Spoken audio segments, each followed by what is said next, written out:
விக்கிரவாண்டியில் மாநாடு நடத்தி கூட்டினார் பாருங்க, அதே கூட்டம் தான் மதுரையில கூட்டினார் பாருங்க, அதே கூட்டம் தான் திருச்சியில.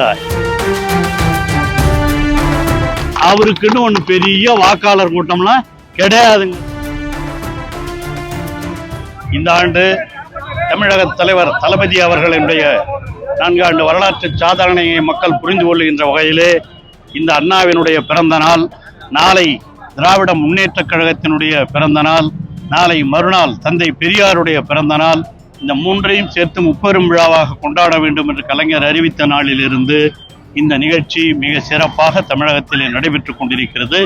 இன்று இந்த நிகழ்ச்சி இங்கேயும் திருக்கோயிலூர் நகர கழகத்தின் சார்பாக, இந்த வார்டின் சார்பாக இங்கே பேரறிஞர் அண்ணா அவருடைய சிலைக்கு மாலை அணிவிக்கப்பட்டு இந்த நிகழ்ச்சி சிறப்பாக நடைபெற்றிருக்கிறது.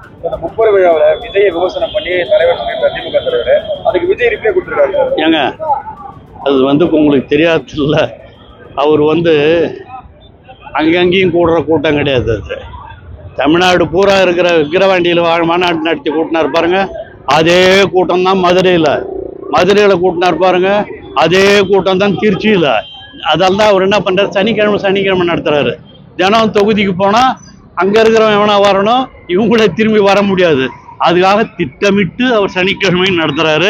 அதனால அடுத்த சனிக்கிழமை திருச்சியில யார் இருந்தானோ அவன் தான் அடுத்த சனிக்கிழமையும் தமிழ்நாட்டில இருந்து ஃபுல்லா போய் சேருவாங்களே தவிர அவருக்குன்னு ஒண்ணு பெரிய வாக்காளர் கூட்டம்லாம் கிடையாதுங்கிறத தமிழகத்து மக்கள் நன்கு அறிவார்கள். அந்த அடிப்படையிலே தமிழக முதலமைச்சர் அவர்கள் தெரிவித்திருக்கிற நிகழ்ச்சி அதுதான்.